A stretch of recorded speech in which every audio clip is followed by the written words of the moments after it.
அனைவருக்கும் வணக்கம். இன்று தென்கிழக்கு திசை பற்றி பார்ப்போம். வாஸ்து குறிப்பில் இது அக்னி தேவதைக்கு சொந்தமானது. இது எதை குறிக்குதுன்னா நெருப்பு சக்தி, ஆற்றல், மாற்றம், உற்சாகம். இது எதெல்லாம் நிர்ணயிக்கிறதுனா வீட்டில் உள்ளவங்களோட சக்தி நிலை, ஜீரண சக்தி, உழைப்பால் கிடைக்கும் செல்வம். இது அக்னி தத்துவ மூலையை அடிப்படையாக கொண்டது. இது தீ சார்ந்த செயல்களை கட்டுப்படுத்துது. அதனால் இந்த இடத்துல என்ன வைக்கலான்னா சமையலறை ரொம்ப சிறந்தது. அது தவிர மின் சாதனங்கள் எல்லாம் வைக்கலாம். சரியான தென்கிழக்கு திசையை அமைப்பெற்றால் நல்ல ஆரோக்கியம், கோப கட்டுப்பாடு, பொருளாதார வளர்ச்சி இருக்கும்.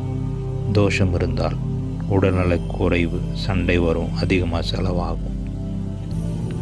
பொதுவாக சமையலறை ரொம்ப சிறந்தது. மின்சாதன அறை, இன்வெர்டர், யூபிஎஸ்லாம் வைக்கலாம். சமையல் உதவி அறையை வைக்கலாம்.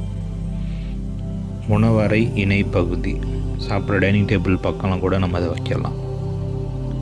இது நல்லா இருந்ததுன்னா நல்ல ஜீரண சக்தி இருக்கும், உழைப்பால் நிலையான வருமானம் கிடைக்கும், குடும்பம் அமைதியாக இருக்கும், உணர்ச்சி சமநிலையில் இருக்கும், ஒரு சக்தி நிறைந்த சூழல் இருக்கும். இங்கே நீங்கள் மைக்ரோவேவ் ஓவன், சிவப்பு, ஆரஞ்சு, செம்பு பொருட்களை வைக்கலாம். மின் சாதனங்கள், செம்பு பாத்திரங்களை வைக்கலாம். மின் அடுப்பு, எரிவாயெல்லாம் வைக்கலாம். தீ மூலங்கள்லாம் தென்கிழக்கில் மட்டும்தான் இருக்கணும். சமையல் செய்யும்போது கிழக்கு நோக்கி நிற்கணும். நல்ல காற்றோட்டம் இருக்கணும். ஒளி பிரகாசமாக இருந்தாலும் கட்டுப்பாட்டுடனும் தினமும் சுத்தம் செய்யணும். இங்கே என்னெல்லாம் இருக்கக்கூடாதுன்னா நீர் சேமிப்பு அல்லது சிங்க், கிணறு இருக்கக்கூடாது. கழிப்பறை, குளியலறை இருக்கக்கூடாது. படுக்கையறை, குறிப்பாக மாஸ்டர் பெட்ரூம்ங்கிற தலைவரோட அறை இருக்கக்கூடாது. கருப்பு, நீலம், சாம்பல் நிறம் இருக்கக்கூடாது.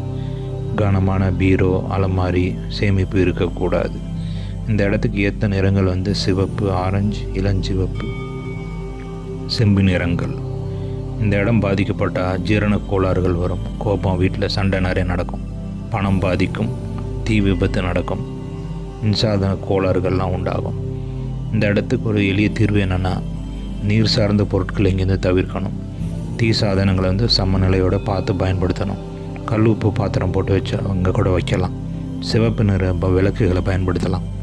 அக்னி எந்திரம் வைக்கலாம் அல்லது செம்பு பிரமிடெலாம் வைக்கலாம். வச்சா இந்த இடம் நல்ல சக்தி அடையும். அக்னி சமநிலையுடன் இருந்தால் ஆரோக்கியமும் செல்வமும் ஒன்றாக வளரும்.